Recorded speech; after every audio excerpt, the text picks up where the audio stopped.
તમારા સમાજના બે 4-5 જણ ભેગા નટુજી તો કહેવાય હો ભાઈ, નટુજી ને ભગાજી તો તમારે કહેવાય, તમારે એ તો તમારે કહેવાય કે ભાઈ સમાજના 4-5 જણા ભેગા થઈને કે તમે આવું થાય એ વાત વ્યાજની નહીં. એમને ખબર તો પડી કે સમાજ અંધારામ નહીં, સમાજની નહીં. હવે શું કરવાનું, કઈ નહીં, કોઈ મતલબ કઈને એમને ખબર બોન તો પડવું જ ને. અમારી ભાઈ ટિકિટ કાપી કે નીતિનભાઈ જોડે જે ચમચા બધા હતા અમારા સમાજના, મેં તો બધા જાઓ જાહેરમાં કીધું હતું.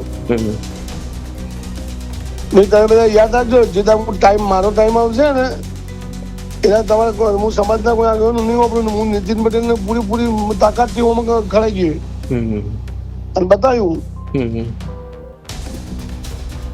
આ તો અમે મજબૂત નેતા હોય પણ આપણે પિક્ચર પૂરું કર્યું ન કરી ગયો. મેં કહ્યું જાઓ, મેં સંસદ વિધાનસભાની ટિકિટ નહીં લેવાની, લોકસભાની નહીં લેવાની. બધું ફોર્મ્યુલા આપણી જોડે હતી. મૂવીની ઓફિસમાં ટિકિટ માટે મને મુકેશભાઈ મોકલ્યો ને, મુકેશ કે તું મળી આવી કે મુકાત તો ઉડી વચ્ચે ઉપાડી હતી. ભાઈ બંધ મારો તો પણ બીજું એને બીજા આપણે ખબર હતી ધારાસભ્યો મર્યાદા ના હોય.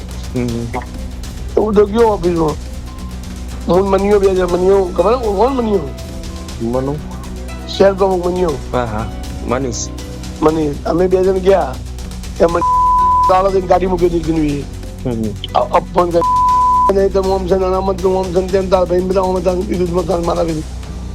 પછી હું બેઠો સાહેબ હું ટિકિટ માટે હું કેવું તમે બધા અનામત નું મોમ છે તેમ તેમ કર્યું કે બધું બોલાવું દે.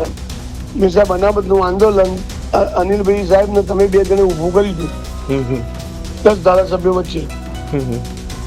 હું બોલું કે તમે જૂઠું બોલો. મેં સાહેબ આ તમારા ફોટા થયા ને મારા મોબાઈલ ફોટા હું પોતે અંદર બધા પટેલ પાટીદાર સમાજને ગણપતમાં બોલાયા હતા. પહેલી મિટિંગ કરી હતી અને મોઢા ચોકડીથી હનુમાન મંદિરથી રેલી કાઢી હતી પહેલી લાલજી બધા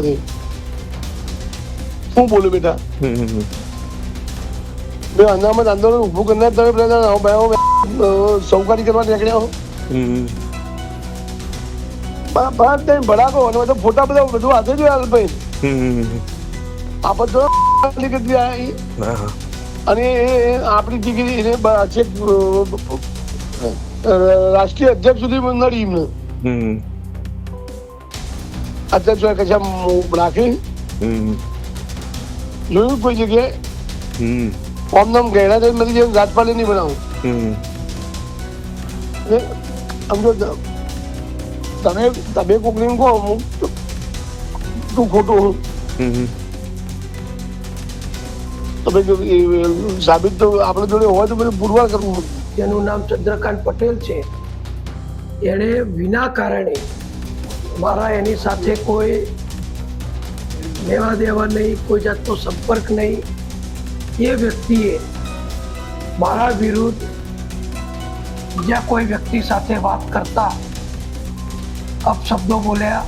મારા ઓડિયો સિવાય બીજો ઓડિયો જે મને પ્રાપ્ત થયો છે જે 5 વર્ષ જૂનો છે, જેમાં ભાજપના ઉમેદવારને હરાવી દેવા માટે આ ચંદ્રકાંત પટેલ એક બીજા કાર્યકરને કહી રહ્યા છે કે આપણે આને હરાવી દેવાનો છે.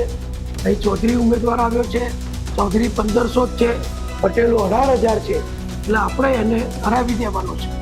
આવો ઓડિયો એ મેં જે મને મળ્યો હતો એ સ્વાભાવિક છે કે મારી ફરજ છે કે મારે આ વિશે મારા સંગઠનના નેતૃત્વને જાણકારી આપવી પડે.